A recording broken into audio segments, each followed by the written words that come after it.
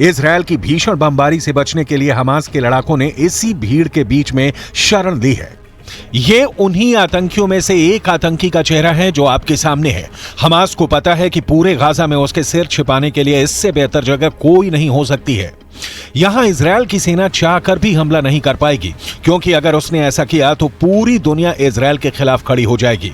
फिर ना अमेरिका साथ होगा, ना फ्रांस, ना ब्रिटेन साथ देगा, ना भारत। लेकिन हमास की इस चाल को आतंक का लिबास ओढ़े इस चेहरे ने सबके सामने ला दिया है। शिफा अस्पताल जो कि गाजा का सबसे बड़ा अस्पताल है, उसे हमास का हेडक्वार्टर करार दिया था आईडीएफ ने, और इसे लेकर एक वीडियो जारी किया गया था जिसमें ग्राफिक्स के जरिए बताया गया था कि कैसे 1500 बेड और 4000 स्टाफ वाले शिफा अस्पताल का इस्तेमाल हमास के आतंकवादी ह्यूमन शील्ड के तौर पे करते हैं। अस्पताल के नीचे टनल है और यही हेडक्वार्टर के तौर पे हमास का काम करता है। इजराइल ने बार बार दावा किया है कि गाजा के सबसे बड़े अस्पताल अल शिफा को हमास ने हेडक्वार्टर बना लिया है। हमास इसी अस्पताल से अपनी आतंकी गतिविधियों को ऑपरेट कर रहा है। हमास के लड़ाके आम नागरिकों को अपनी ढाल की तरह इस्तेमाल कर रहे हैं और इजराइल की सेना पर हमले कर रहे हैं। इन लड़ाकों की सूरतों से तो इतना साफ है कि इनके दिमाग में गाजा का गाजी बनने की ऐसी हिरस जागी है कि अब इन्हें मौत का जरा भी डर नहीं है।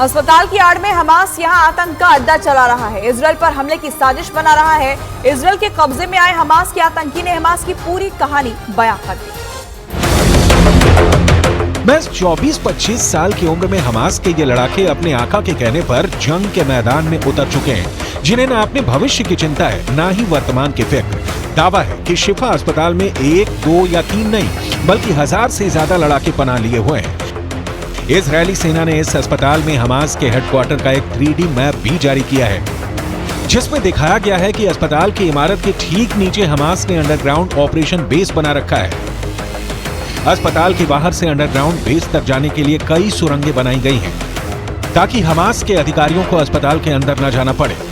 अस्पताल के एक वार्ड से अंडरग्राउंड जाने का रास्ता भी बनाया गया है। इसके सबूत के तौर पर इजरायल ने कुछ ऑडियो और वीडियो भी जारी किए हैं और बताया है कि आतंकी अभी एक अस्पताल से दूसरे अस्पताल आसानी से जाते देखे गए हैं। Today I will be revealing intelligence proving that Hamas uses hospitals as terror infrastructures. I repeat that Hamas uses hospitals as terror infrastructures. Hamas has turned hospitals into command and control centers and hideouts for Hamas terrorists and commanders. This is an illustration of Shifa Hospital and the underground facilities. I want to repeat, this is only an illustration. Hamas के ये लड़ाके जानते हैं कि अगर Israel ने ground operation तेज किया तो उन्हें पूरे गाजा में सिर छिपाने की जगह नहीं मिलेगी। उनकी मदद के लिए भी कोई सामने नहीं आ सकेगा और इजरायल भी पहले ही चेतावनी दे चुका है कि मिसाइल से निकला बारूद दुश्मन के अड्डे पर अटैक करेगा। वो ना नाम पूछेगा न पता देखेगा। अस्पताल को लेकर भी डैनियल हगारी कुछ ऐसा ही बता रहे हैं। डैनियल ने टीवी स्क्रीन पर अस्पताल की लोकेशन दिखाते हुए बताया कि अल शिफा अस्पताल में मरीजों के लिए 1500 बेड्स हैं और 4000 स्वास्थ्य कर्मी काम करते हैं। इजरायल ने अल शिफा अस्पताल के पूरे कैंपस में हमास के कंट्रोल और इस्तेमाल वाली इमारतों को चिन्हित कर लिया है और पूरी दुनिया को इसके बारे में साफ साफ बता दिया है। The red buildings, as I mentioned, are buildings that Hamas is using, meaning he does his command and control in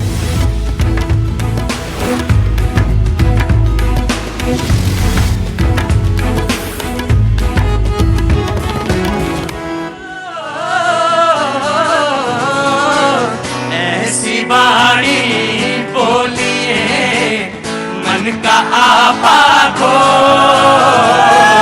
ऐसी बाणी बोलिए मन का आपा को, और को शीतल करें, और को शीतल करें, आप शीतल हो कबीरा, आप शीतल हो। और ये सबको मिलके गाना है। बड़ा हुआ तो क्या हुआ, जैसे पेड़ खजूर, बड़ा हुआ तो क्या हुआ, जैसे पेड़ खजूर, पंछी को छाया नहीं, पंछी को छाया नहीं, फल लागे अति दूर कबीरा, फल लागे अति दूर। खड़ा कबीरा चौक पर मांगे सबकी खैर, खड़ा कबीरा चौक पर मांगे सबकी खैर। ना काहू से दोस्ती, ना काहू से दोस्ती, ना काहू से ना काहू से भारत माता की। बहुत बहुत शुक्रिया राजनाथ गांव, थैंक यू सो मच।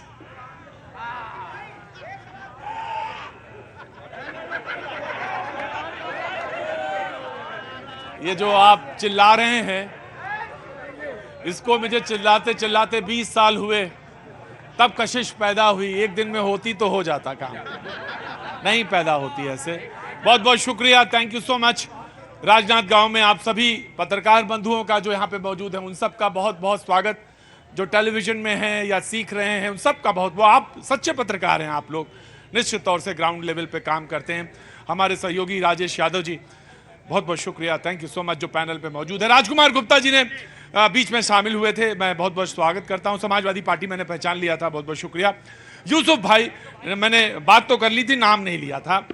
बताया गया मुझे कि 35 साल से आप चुनावी लड़ रहे हैं। 35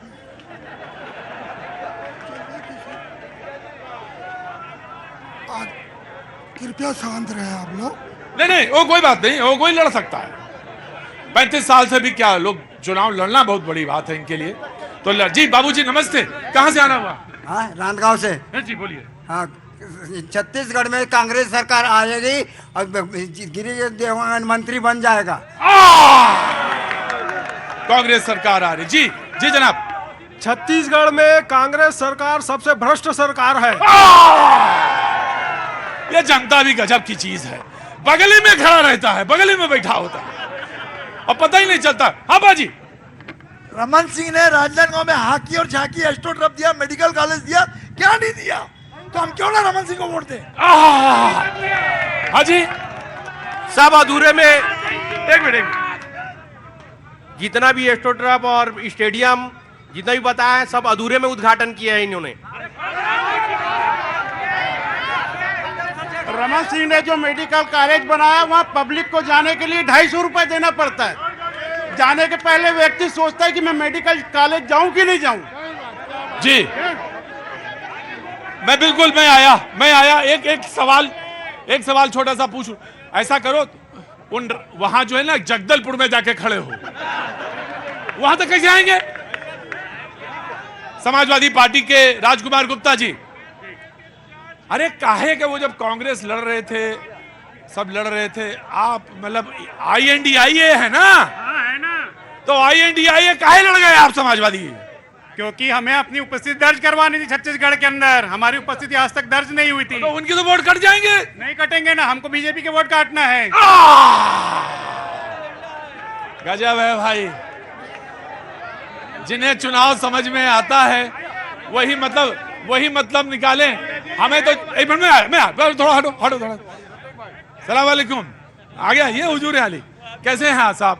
दुआ आप लोगों का, अल्लाह बस ऐसे ही ऊपर वाला सबके ऊपर रहमत बरसाए। जनाब क्या नाम हो गया आपका? अब्दुल मन्नान खान रिजवी। अब्दुल मन्नान खान रिजवी। अरे मैं तो कारण जानता हूँ, हमें क्या बता? अच्छा बताइए आप। कारण बताता हूँ कि रमन सिंह 15 साल से विधायक नहीं है, 25 साल से राजनांदगांव का नेतृत्व कर रहे हैं। BNC मिल तो बहुत बात का मुद्दा है। छत्तीसगढ़ के अंदर राजनांदगांव सबसे पिछड़ी जोड़ों की श्रेणी में है। नहीं तो ये सवाल ये है कि चुनाव आप लड़ रहे हैं तो आप तो INDIA में हैं। नहीं, हम केवल राजनांदगांव विकास के लिए कर रहे हैं, जो विकास अधूरा रह गया है। अच्छा हाँ जी प्रतीक भैया। हाँ जी, एक ही सवाल है मेरे पास। हाय अच्छा पूछिए। राजनांदगांव की जनता से कांग्रेसियों को प्यार नहीं है, क्यों बोलो? रमन सिंह से होगी दुश्मनी भूपेश जी को, उससे कोई इतराज नहीं है। यहाँ की जनता कांग्रेस को भी वोट करती है, लेकिन 5 साल में एक भी विकास बता दे किसी कांग्रेसी के माइक लाल में दम है तो। हुजूर आली आगे आइए। देखिए, छत्तीसगढ़ में भूपेश बघेल जी की सरकार ने ग्रामीण अर्थव्यवस्था को मजबूत किया है। देखिए आप ही तो पूछो। इनके द्वारा सिर्फ और सिर्फ विध्वंसक रूप में विकास कार्य किए हैं, सिर्फ कमीशन खोरी के लिए। इनका स्टेडियम विश्व का पहला स्टेडियम है जहां पार्किंग ही नहीं है। एस्ट्रोटर्फ का पार्ट 2 रमन सिंह जी मुख्यमंत्री रहते बना नहीं सके। जिस प्रकार से फुट ओवर ब्रिज के बारे में बताना चाहूंगा। 1,13,00,000 रुपए नेशनल थर्मल पावर कॉर्पोरेशन ने दिया, उसके पैसे की दुर्गति इन्होंने की और उसके पैसे को आम जनता को जो सुविधा मिलना था वो सिर्फ कमीशन की भेंट चढ़ गया।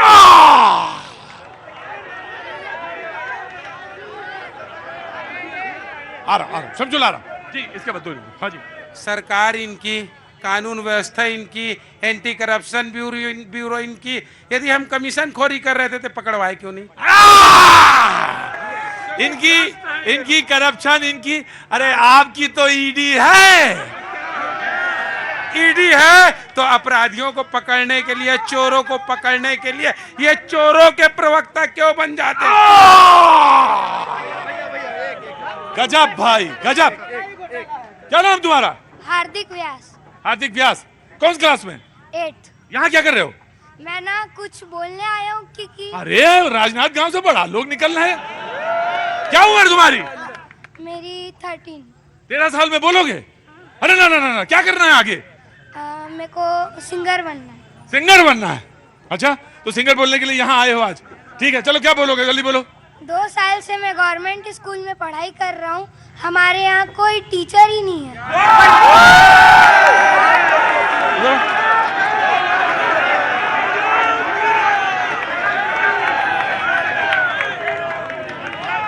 देखो बेटा, देखिए, ऐसा तो नहीं हो सकता कि कोई टीचर ही ना हो, कोई विषय का टीचर नहीं होगा। नहीं, हाँ। जैसे 7 विषय तो उसमें से 5 की टीचर ही नहीं है। 5 की।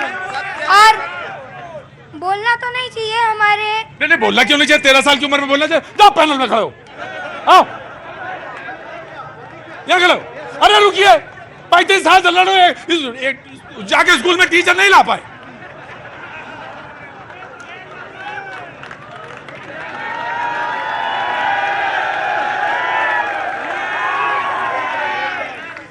चाचा, चाचा,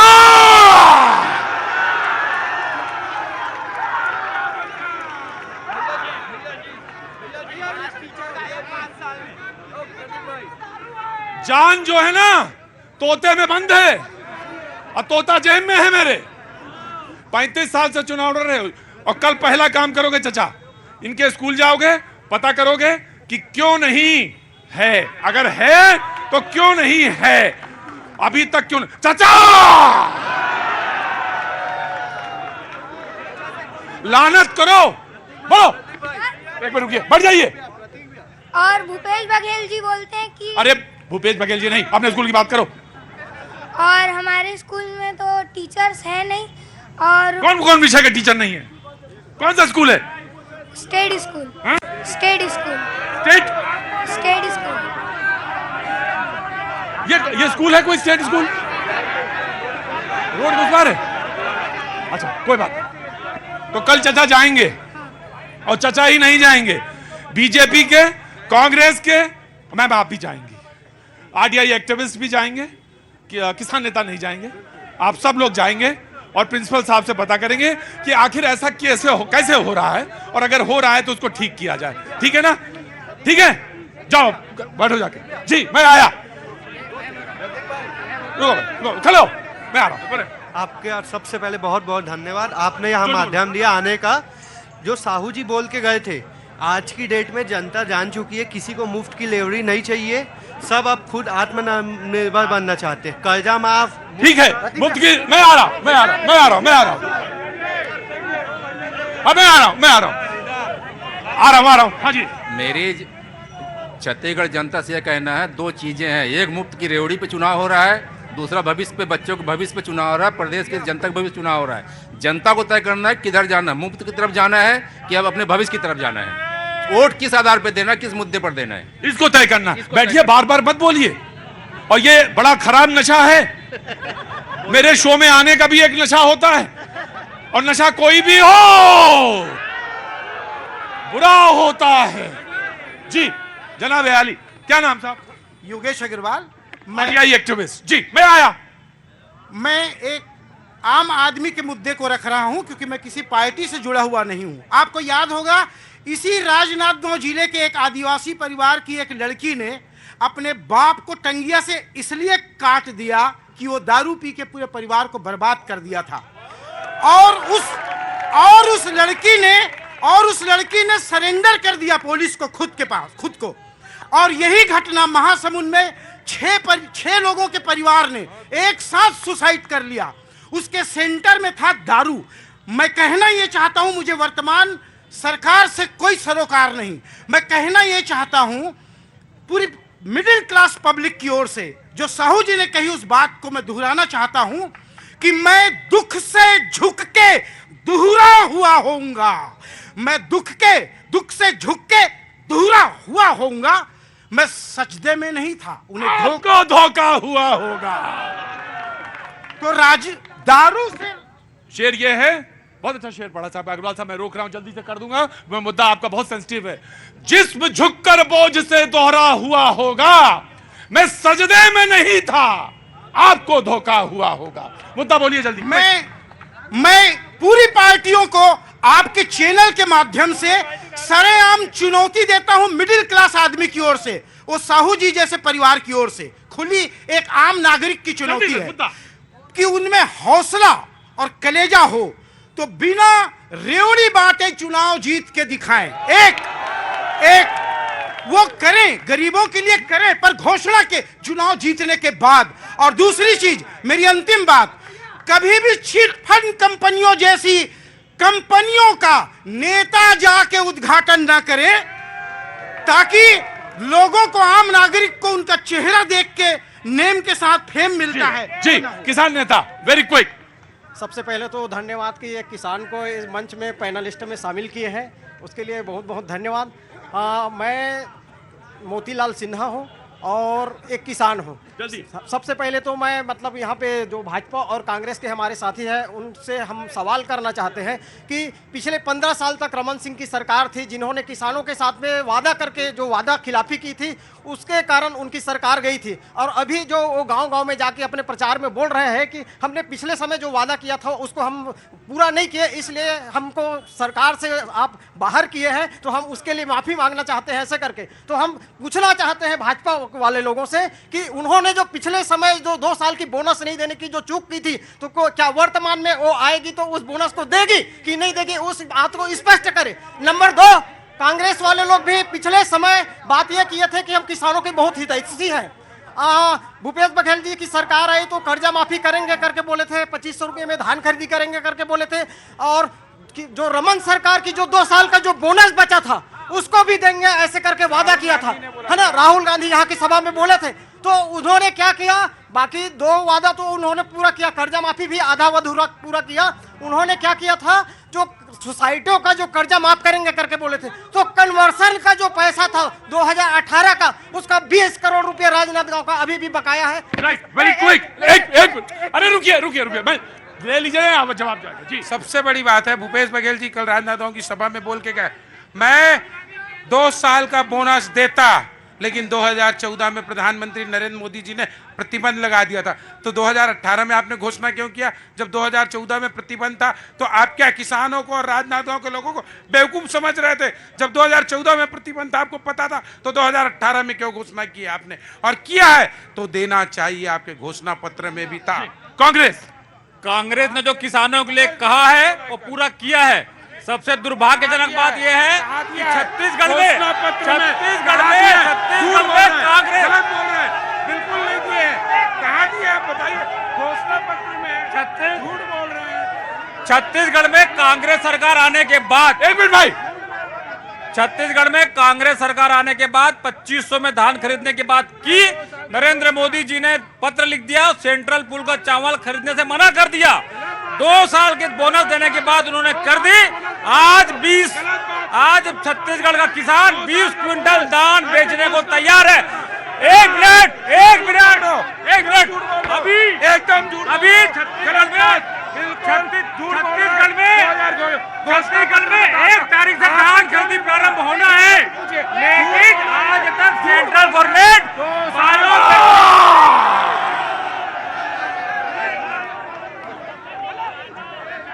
वादे पे याद आया, क्या है?